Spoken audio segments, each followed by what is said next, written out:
आज का टॉपिक आँख के ऊपर है और आँख में होमियो ऑप्थेल्मिक थेरापेटिक्स एक सक्सेसफुल ट्रीटमेंट ऑप्शन है। इस तरीके से चाहे आपको कंजक्टिवाइटिस हो, चाहे आपको ग्लूकोमा के इनिशियल स्टेजेस हो, आपके डॉक्टर को आपको डायग्नोस करते हैं और कैसे वो होम्योपैथिक ऑप्थेल्मिक थेरापेटिक्स से आपको ठीक कर सकते हैं। इसके लिए आप इस वीडियो को अंत तक देखिए।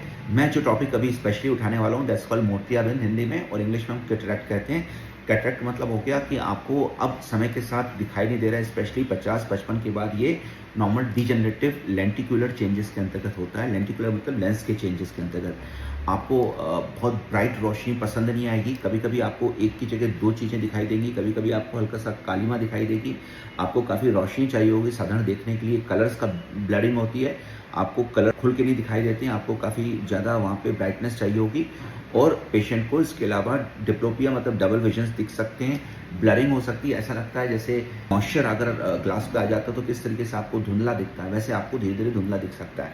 ये सभी एक साइन है जिसमें मैक्सिमम चांसेस आपके कैटरैक्ट होने के हैं। हालांकि कैटरैक्ट के अलावा रेटिनल की मेजर कंडीशन जिसमें रेटिना या पटल जो होता है वो खराब हो, वो भी कंडीशन ऐसी दिखाई पड़ती है। ग्लूकोमा के एंड स्टेजेस में भी ऐसा होता है, ओवाइटिस में भी ऐसा होता है। सो फ्रेंड्स, कैटरैक्ट एक इनॉक्वस कंडीशन लेकिन आंखें खराब कर सकती है, शुरुआत में ही ठीक करना आवश्यक है। होम्योपैथी थैल्मोथेरापेटिक्स शुरुआत के केसेस में काफ़ी कारगर होती है इस पर। कैटरैक्ट होता है इसलिए यह समय के साथ जब आपकी लेंस सूखने लगते हैं, स्क्लेरोसिस होती है, उन सभी स्थिति में लेंस का जो शेप है वो भी बदलता है, साथ में उसकी जो ट्रांसपेरेंसी है वो ओपेसिटी में कन्वर्ट हो जाती है, ट्रांसलूसेंसी में चेंज हो जाती है। मैंने इसके कुछ एग्जाम्पल ऊपर रखे हुए हैं, बहुत ही कॉमन है। इसको हम लोग स्लिट लैम्प से या सिंपल आप ओपीडी में आते हैं तो मैं इसको चेक कर सकता हूँ, और अगर ये मैच्योर है तो आपको सफ़ेद सा लेंस कोई भी व्यक्ति, बूढ़े व्यक्ति में कॉमनली हमें दिख सकता है।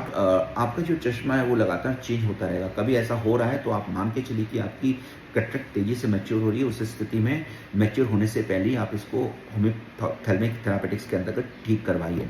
ऐसी बहुत सी मेडिसिन है जो इसमें इंडिकेटेड होती है, उनमें से कॉमन कॉस्टिकम, कैल्क्रिया काव, एंटीफ्लूट, थुजा, फॉस्फोरस, एसिड नाइट्रिकम। आप फ्रीली कैल्क्रिया फ्लोर 1 ml जरूर ले सकते हैं। ज़्यादातर इंजरीज सेनाइल मतलब एज के साथ और डायबिटिक कैटरैक्ट के मैच्योरिटी पे कैल्क्रिया फ्लोर 1 ml इसको प्रिवेंट भी करता है। और अगर आपकी फैमिली में टेंडेंसी तो यंग एज पे लेने पे, और अगर आप डायबिटिक हैं या चोट लग गई तो कैल्क्रिया फ्लोर 1 ml को फ्रीक्वेंट लेने पे हफ्ते में 1 या 2 बार आपकी ये पूरी की पूरी टेंडेंसी भी अबाउट होती है। इसके अलावा कुछ बायोकेमिक सॉल्ट्स हैं जो आपको सुबह शाम खाना चाहिए अगर आप ऐसे पेशेंट हैं। उसमें से कैल्क्रिया floor 6x, नेट्रोम्यूर 6x, कालीम्यूर 6x, सालिशिया 6x, कैल्क्रिया for 6x। इनके ज़्यादा कदम मिक्सचर पोस्टोलॉजी पे निर्भर करते हैं, लेकिन अगर आप लेते हैं तो आपको हेल्प मिलती है। इसके अलावा कुछ टॉपलेट्स जो कि बहुत सेफ होती हैं। देखिए डिस्क्लेमर यही है कि इनको तरीके से यूज़ करना और डायग्नोसिस साथ में करना कि कोई और बीमारी तो नहीं जो नुकसान कर रही है, वो एक चिकित्सक का काम होता है। इसलिए आप इसको लोकल ओवर द काउंटर ले सकते हैं, लेकिन अगर रेड फ्लैग्स आते हैं जैसे आपको आंखों में दर्द होना, रेड होना और तेजी से आंखों का विजन खराब होना, आंखों के सामने कालापन आना, स्कोटोमास बनना, ये सब कंडीशन है कि आपको या तो मुझे या तो अपने स्पेशलिस्ट से मिलके इनको देखना पड़ेगा। तो कुछ ड्रॉप्स हैं, अगर सेफली और बहुत ही हाइजीनिकली आप यूज़ करते हैं तो ये भी होती है। उसमें सिनेरिया मैरिटेमा, सिनेरिया यूफ्रेशिया दोनों ही हैं। सिनेरिया मैरिटेमा काफ़ी यूज़फुल है विजन्स को रोकने के लिए, स्पेशली अगर बहुत तेज़ी से आंखें की ज्योति खराब हो रही हो, विजन कम हो रहा हो या कैटरैक्ट आपका तेज़ी से बढ़ रहा हो, तो 1 ड्रॉप्स मॉर्निंग एंड इवनिंग। शुरुआत में अगर आपको रेडनेस नहीं आती है, जलन नहीं होती है, तो ये आपको सूट करेगी। आप इसको लॉन्ग टर्म के लिए यूज़ कर सकते हैं। जब भी आप यूज़ करते हैं उसकी नोजल्स को साफ रखें, रेफ्रिजरेटर में रखें, टच नहीं करें। अगर रेडनेस आती है तो इमीडिएटली डिसकंटिन्यू करके अपने डॉक्टर से मिले या मुझे लिखें। सो फ्रेंड्स, बहुत सारी होम्योपैथी थेरापेटिक्स इंडिकेटेड होती हैं आइज़ की डिफरेंट कंडीशन में, स्पेशली कैटरैक्ट की शुरुआत की स्टेज है, तो आप इस नंबर पे मुझे कॉल करें और मुझे लिखें। आप ओपीडी ऑनलाइन अपॉइंटमेंट ले सकते हैं। डिस्क्लेमर्स मैंने नीचे लिख दिए हैं। लेकिन फ्रेंड्स, अगर आप जुडिशियसली और वेल एजुकेटेड हैं तो homeopathic medicine over the counter आप आसानी से ले सकते हैं, क्योंकि इनके कोलैटरल डैमेज, साइड इफेक्ट्स नहीं है। रेड फ्लैग्स मैंने बता दिया है।